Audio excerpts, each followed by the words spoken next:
எல்லாருக்கும் நமஸ்காரம். இன்னைக்கு பூச்சூட்டல் பதிகத்தில் முதல் பாட்டு 1, 2 ஃபோட்டோ எடுத்திருக்கேன். 1, 2 இந்த ஃபோட்டோவை வச்சுட்டு கூட அப்படியே பார்த்துக்கோங்க. பார்த்துட்டு நான் சொல்கிறத கேட்டுக்கோங்க. அதுக்கப்புறம் அடுத்தது பார்க்கலாம்.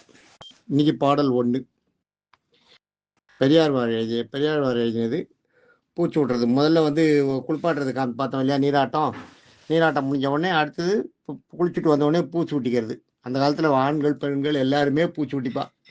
அது இப்போ தொட்டு தலைமுறையாக இருந்து வாரி தலை பின்னிக்கிறது எல்லாம் இப்போ ஆண்களுக்கு உண்டு, பெண்களுக்கு உண்டு, பூச்சி விட்டுக்கிறது உண்டு. அதனால் அதை நம்ம பூச்சி விட்டுறதுன்றது நமக்கு இப்போ வேணால் புதுசாக இருக்கலாம். இப்போ தான் ஆம்பளைகளுக்கு கிராப்புன்னு வந்ததெல்லாம். முன்னாடிகளுமே கிராப் வச்சுக்கிறாங்க. அது இருக்கட்டும். இப்போ இது நம்ம சப்ஜெக்டுக்கு வருவோம். இப்போ பெரியார் பாடின பூச்சூட்டல் பகுதியில் முதல் பாட்டு பூச்சூட்டல் பதிகத்தில் பாடல் 1. ஆனிரை மேய்க்க நீ போதி அருமருந்தாவதறியாய், காணமெல்லாம் திரிந்து உன் கரிய திருமேனி வாட, பானையில் பாலை பருகி பற்றாதாரெல்லாம் சிரிப்ப, தேனிலும் இனிய பிரானே செண்பகப்பூ சூட்டவாராய். இப்போ அதை இப்போ அவங்க சொல்லும்போது எப்படி சொல்லுவாங்க, ஆனிரை மேய்க்க நீ போதி அருமருந்தாவதறியாய், காணமெல்லாம் சுற்றி திரிந்து உன் கரிய திருமேனி வாட, பானையில் பாலை பருகி பற்றாதாரெல்லாம் சிரிப்ப, தேனிலும் இனிய பிரானே செண்பகப்பூ சூட்டவாராய் அப்படி சொல்லுவாங்க.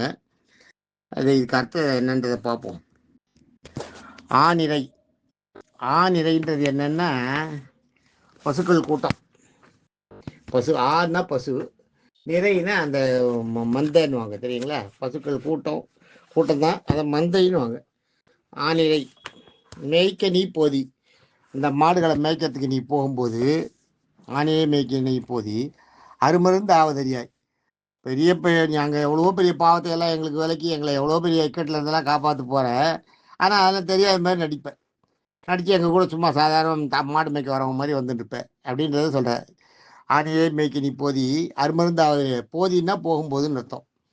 மேய்க்க நீ போதி அருமருந்து ஆவது அறியாய், எங்களுக்கு பெரிய மருந்தாக இருக்கான்றதை உனக்கு அறியாயினா அறியாத மாதிரி நடிக்கிறேன்னு அர்த்தம். அந்த இடத்துல ஆவது அறியாது போல் நடிக்கிறாய்ன்னு அர்த்தம். அது பாட்டுக்காக அதாவது நிறுத்திட்டாங்க. ஆவது அறியாய், காணமெல்லாம் சுற்றி திரிந்து, ஏன்னா அந்த மாயையில் இருக்கிறதுனால, கிருஷ்ணனா அவதாரம் பண்ணிக்கிறதுனால காணமெல்லாம் காடுகள்லாம் சுற்றி காணம்னா காடெல்லாம் சுற்றி திரிஞ்சு காணமெல்லாம் திரிந்து உன் கரிய திருமேனி வாட.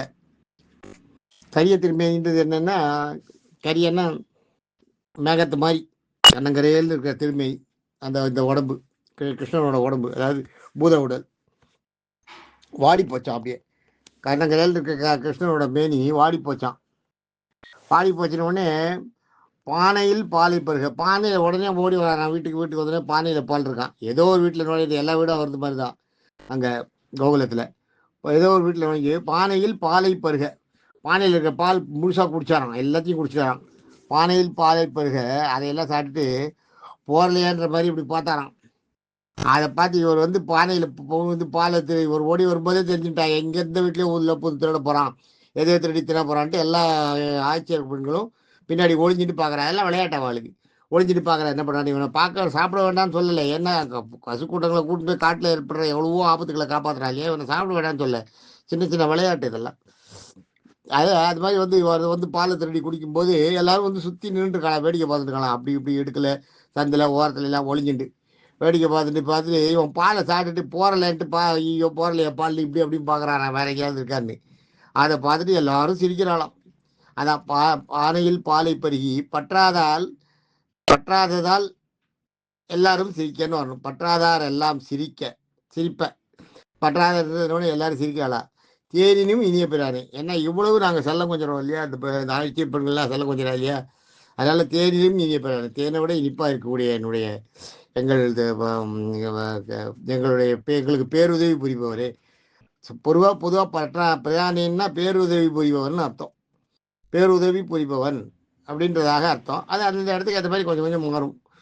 எங்களை காப்பவனே, ரட்சிப்பவனே அப்படியெல்லாம் வரும். தேனிலும் இனிய பிரானே, எங்களை பாதுகாக்கிறவனே, செண்பகப்பூ சூட்டவாராய். நான் உனக்கு பூச்சூட்டி குளிச்சுட்ட, உனக்கு பூச்சி விட்டதுக்காக செண்பக பூ பறித்து வச்சிருக்கேன், சூட்டிக்கிறதுக்கு வா அப்படின்னு கூப்பிட்றதாக அர்த்தம். இது மொத்தத்தில் நீங்கள் இப்போ நம்ம இதை பார்த்தோம். இப்போ இந்த மீனிங்கை பார்த்தோம் இல்லையா, மொத்தத்தில் கன்க்ளூஷன் என்னென்னா, பசுக்கூட்டத்தை மேய்க்க நீ போகும்போது எங்களுக்கெல்லாம் நான் காக்கிறதுக்கு கடவுளாகவும் மோட்சத்தை கொடுக்குற தலைவனாகவும் இருப்பதை உனக்கு தெரியாத மாதிரியே காமிச்சிக்கிறேன். உனக்கு தெரியாத மாதிரி நடிக்கிறேன். நீ தான் தலைவனாக இருக்க, எங்களை காப்பாற்றுற, எல்லாம் எங்களுக்கு தெரியும், உனக்கும் தெரியும். ஆனால் உனக்கு அது தெரியாத மாதிரி நீ நடிக்கிற. மாடு மேய்ப்புக்காக காடெல்லாம் சுற்றி தீஞ்சு போய் ஒரு மாதிரி ஆகி வடவெடுத்து போய் உடம்பெல்லாம் கருப்பான மேனியெல்லாம் பூகலத்தில் எடுத்துக்கிற இந்த அவதாரத்தில் இந்த கிருஷ்ணனோட உருவெல்லாம் காஞ்சியத்தை அப்படியே ஒரு மாதிரி தோண்டு போகிறதாக இப்போ ஆட்சிய பெண்கள் கூடுறா. அவள் பார்க்குறாளா அது மாதிரி தெரிய திரும்பி வர உடனே ஓடி வராராம் வீட்டுக்கு. அப்படியே ஓட்டத்தோடு இப்போ டயர்டாகி ஓடி வராராம். ஓடி வரும்போது வழியில் ஏதோ ஒரு வீட்டில் போடுறாராம். கிருஷ்ணன் இந்த மாதிரி பூர்வான்றது எல்லாரும் ஏதோ ஒரு வீட்டில் பூந்து அவன் வீட்டில் பானையில் பால் வச்சுக்கிட்டா இது மாதிரி சில விஷமெல்லாம் ஜாஸ்தி பெரிய பெரிய உதவியெல்லாம் பண்ணுறவன், சின்ன சின்ன விஷமங்களை பண்ணுறவன் உள்ளே பூந்து அந்த பாலை எடுத்து பானையோட பாலை குடிக்கிறாராம். அப்படியே முடிச்சுட்டு ஐயா இது என்ன போடலையே அந்த பால் இன்னும் கொஞ்சம் மெட்டு சுற்றி பார்க்குறாராம். இதை ஒழிஞ்சிட்டு ஆய்ச்சிருப்பவங்கள்லாம் பார்க்குறா பார்த்தீங்களா, அவளெல்லாம் சிரிக்கிறாளாம். அதுதான் இங்கே சொல்கிறார். பானையில் பாலை பெருகி பற்றாதாரில் சிரிப்பேன். அப்படியெல்லாம் சிரிக்கிற அந்த எல்லாரும் பார்த்து சிரிக்கிறா உடனே தேனிலையும் இனி பிரானே. ஆனால் கூட உன்னை நாங்கள் வெறுக்கவே மாட்டோம். நீ எங்களுக்கெல்லாம் ரொம்ப தேன் மாதிரி ஆனவன். உன்னை பார்த்த உடனே எங்களுக்கு கஷ்டங்கள்லாம் போயிடுது, எங்கள் மனசில் ஒரு ஆனந்தம் ஏற்படுறது. அதனால் நாங்கள் உன்னை வெறுக்க மாட்டோம். தேனிலும் நீ பிரானே, எங்களுக்கெல்லாம் காட்டில் எல்லாம் எவ்வளோ பெரிய உதவிகளை செய்தவனே, புரிபவனே. செண்பக பூச்சி விட்டவாராய், செண்பகப்பூ பறித்து வச்சுருக்க, அதை சூட்டிக்கிறதுக்கு வா அப்படின்னு கூப்பிட்றா. இது கூப்பிட்றதாக பெரியாழ்வார் அவரே அந்த யசோதாவை அம்மாவாக மாறி இந்த பாட்டை பாடியிருக்கார். ரொம்ப அழகான பாட்டு. அடுத்த பாட்டு நாளைக்கு பார்க்கலாம். தேங்க்யூ.